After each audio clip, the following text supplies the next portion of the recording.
It was a beautiful, serene day. My sweet daughter held my hand, looking up at me with a bright smile. My loving husband stood beside me, and I felt a deep sense of contentment.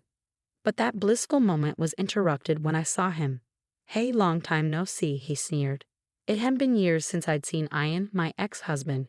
He approached us with a smirk that I knew all too well. "Did you have a baby? At your age? An old woman like you." "If I were your age, I wouldn't even think about becoming a mother." "That's none of your business. Leave us alone," I said firmly, trying to walk away. But Ian blocked my path, his eyes raking over me in a way that made my skin crawl. Then, as if he couldn't hold it in any longer, he burst into cruel laughter. "You're old, you know that? How disgusting. And you," he said, turning to my husband, "you're her new husband. You must be out of your mind if you don't know what's good for you. I can't believe you married this old hack." His insults seemed endless. My patience wore thin, and I felt my fists clench in anger. But before I could react, my husband, Wesley, who had been standing calmly beside me, spoke up. "Ian, right?" Wesley said, his voice steady. "Thank you for sharing your thoughts with us. You've given us a lot to consider, and you're absolutely entitled to your opinion. I am Quinn. I met and married Ian while working at a company where he was a section manager, my subordinate.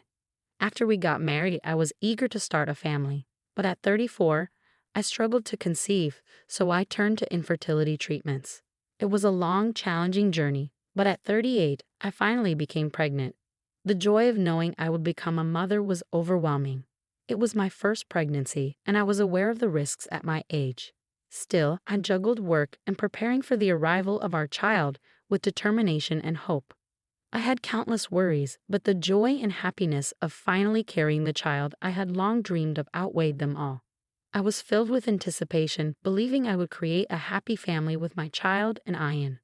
But Ian wasn't as sure. Fertility treatments were expensive, and I spent most of my pre-marriage savings on them. The side effects often left me physically unwell, making it difficult to maintain the same workload I had before marriage. So I decided to change jobs. The job change meant my salary was cut in half, but it allowed me to work less and focus more on the fertility treatments with a clear mind. However, Ian grew distant. The truth was, Ian had been attracted to me because I was ambitious and earning well before we got married. There was no sign of marriage in my future at the time, and I was on the path to success at work. He noticed my financial stability, which was his main reason for marrying me. When I told him I wanted to have a baby and subsequently changed jobs to focus on the treatment, Ian was unforgiving. He couldn't accept the shift in our circumstances and the cost of the fertility treatments. Eventually, he handed me divorce papers and left. I was stunned at how quickly our marriage fell apart, but I knew I had to be strong for the child I was carrying. I had to raise her well, even on my own. I explained my situation to my company and worked tirelessly. With the support of my parents, I managed to give birth to my child. When I finally held my baby girl in my arms, I felt like the happiest person in the world. Tears of joy streamed down my face, but the only one happier than me was my new husband, Wesley. I had met Wesley as a business partner at my former company. We had a good professional relationship, and he was genuinely disappointed when I resigned. A while later, we crossed paths again at my current company, where we once again became business partners. Wesley knew about my struggles and was always kind and concerned about me. We had always thought well of each other, and it wasn't long before our connection deepened into something more personal. Before my daughter's birth, I remarried Wesley, and the next few years were filled with happiness. Wesley adored my daughter, Ruby, even though she wasn't his biological child. His care for her was almost overprotective. After I gave birth and fell ill, Wesley insisted that I take it easy. He took on most of the housework and cared for Ruby with a tenderness that showed just how much he cared for both of us. One day, we decided to take a walk in the nearby park. The weather was perfect, and Ruby fell asleep soon after we arrived. As we strolled through the park, I noticed a familiar figure walking ahead. My heart sank. I quickly took Wesley's arm, trying to steer us in the opposite direction, but it was too late. The person had already noticed us and was approaching with a smirk and a nasty smile. "Long time no see," he said. I recognized the voice immediately. "Ian, long time." "Did you have a baby?" he asked, his tone dripping with sarcasm. "Yeah. Got a problem with that?" No, I'm just wondering how an old woman like you could be a mother. That's none of your business. Leave us alone, I replied, trying to remain calm.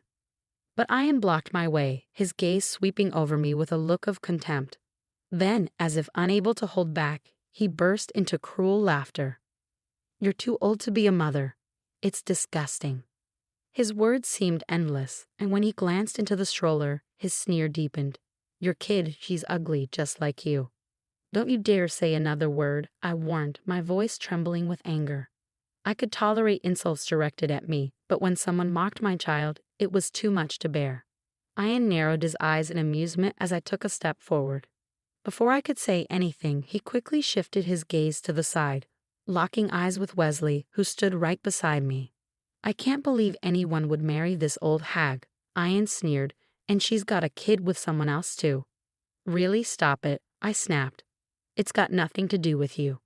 Ian ignored me, his smirk growing as he continued. Well, Gwen, you made a lot of money. That's all you were ever worth. Without that, there's no reason anyone would want to be with you. My ex-husband then turned his attention fully to Wesley, inching closer with a devilish grin. In this world, everything is about profit and lust, brother. Only fools who don't understand that end up like Quinn here, quitting her job to have a child. Those who don't get the game of profit and loss are destined to fail. You better watch out too, Mr. New Husband. Maybe you're the kind of person who doesn't understand profit and loss either, marrying someone like Quinn. Ian's loud, mocking laughter echoed through the peaceful park. His words, spoken in front of me, my child, and Wesley, were unbearable. I clenched my fists, unable to tolerate it any longer, and was about to confront him when Wesley, who had been silently observing the situation, gently restrained me. Quinn, wait. Calm down, Wesley said softly. Wesley, I can't stay silent after being told something like that. I protested. I understand how you feel, he replied, his voice calm and steady, but violence isn't the answer. Wesley smiled at me reassuringly, and I slowly lowered my fist. Quinn, he asked gently, do you know this gentleman? He used to be one of my subordinates at the company I worked for. I replied, deliberately leaving out the fact that Ian was my ex-husband. I didn't want to admit that I had once been married to such a horrible person, but Wesley already seemed to understand. He smiled knowingly and nodded in understanding. So it was you, Wesley said calmly, then turned to me. Quinn, take care of Ruby for me, okay. He handed me the stroller and stepped forward, positioning himself between us and Ian. Wesley looked directly at Ian, his usual soft smile never wavering. Ian, right? Thank you for sharing your thoughts with us. You're absolutely right. Profit and loss are very important, not just financially, but also when it comes to the people in our lives. Sometimes it's wise to think in those terms. What you said is reasonable and important. Ian, misinterpreting Wesley's words, grinned even wider. Well, you're not as stupid as I thought you were. Then you shouldn't be with Quinn, you know better. He shot me a smug glance, then put his hand on Wesley's shoulder, assuming he had found an ally. But Wesley brushed Ian's hand away, continuing calmly. You know my father owns a business, and in business, calculating profit and loss is crucial. That's why I'll definitely share what you said today with him. Ian, still not grasping the situation, asked with a hint of curiosity. Is your father present? If you want, I can talk to him directly, Ian offered, his eyes lighting up with the prospect of a potential opportunity. It was obvious he still craved money and status, despite the way he had just mocked me. I was beyond amazed at how quickly he could shift his demeanor when he saw a chance to gain something. I know you're probably busy, Ian, so I'll let my father know. I'm sure he'll be in touch with you soon, Wesley replied smoothly. Well then, I'll leave you alone for today, Ian said, clearly satisfied with himself. With that, Wesley gently took Ruby and me by the hand and led us away. As we walked past Ian, he glanced down at me with a look that almost resembled pity. I couldn't help but feel a small pang of it for him as well, knowing that Wesley's offer wasn't what Ian imagined. Ian's naivety in taking it at face value was almost admirable. What Ian didn't realize was that Wesley's father was the president of a company that held significant sway over the firm Ian worked for. Wesley, although not working in his father's company at the moment, was gaining experience in the business world on his own. This was likely why Ian had no idea who Wesley really was. I had only learned about Wesley's background just before we got married, and his parents had been nothing but kind to me. When they found out I was pregnant with my ex-husband's child, they didn't reject me. Instead, they supported me through the challenges of raising Ruby, and Ruby quickly grew attached to them. It was heartwarming to see them play together, forming a bond that only deepened over time. If my father-in-law had heard what Ian said today, I knew there would be serious consequences. And as expected, the very next day, Ian went to work, only to be summoned by his furious boss. The president of the company, who happened to be my father-in-law, had personally complained to Ian's boss, calling him out by name.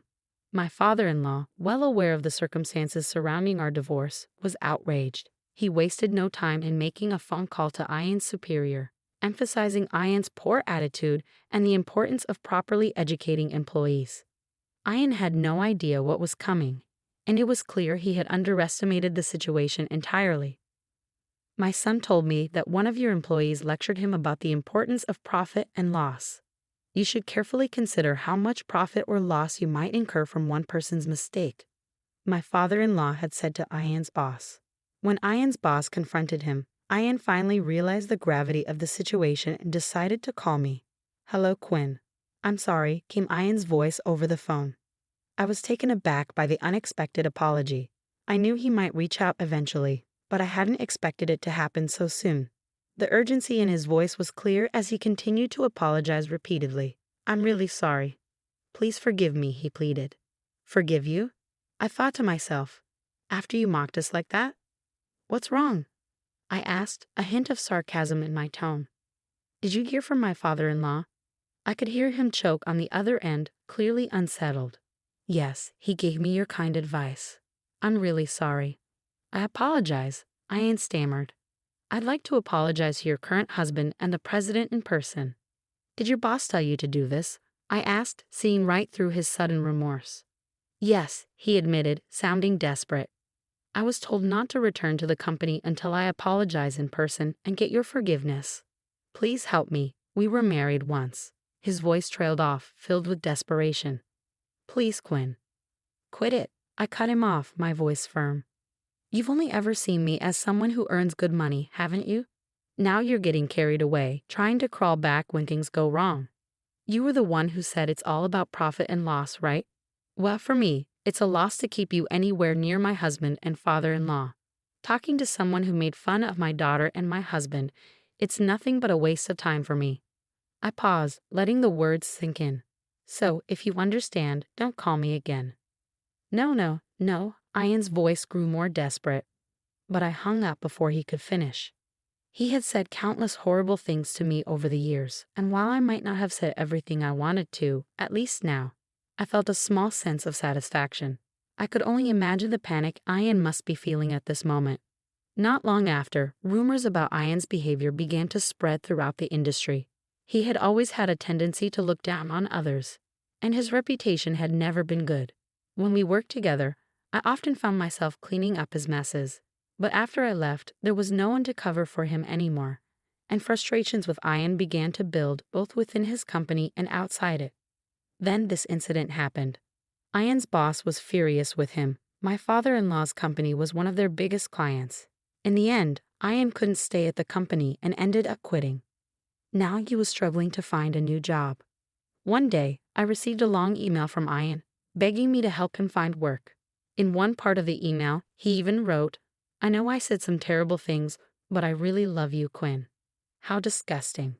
I had heard rumors that after our divorce, Ian had started dating a much younger woman. But now, with no job and no prospects, he seemed lost, unable to find his way back to the life he once had. So she left him. It's true what they say, you get what you deserve. Ian kept sending me emails, insisting, "I want you to help me because it's your fault I'm in this pitiful situation," or claiming, "You should help me because I still love you." It's the very definition of karmic retribution. I've been ignoring all the emails, but lately the frequency has been increasing. I'm seriously considering blocking him altogether. Meanwhile, I'm still living a happy life with my loving husband Wesley and our daughter Ruby. Recently, Ruby has started talking, and I can't take my eyes off her. She's growing up so fast, and Wesley, my in-laws, and I are all so in love with her. I want to keep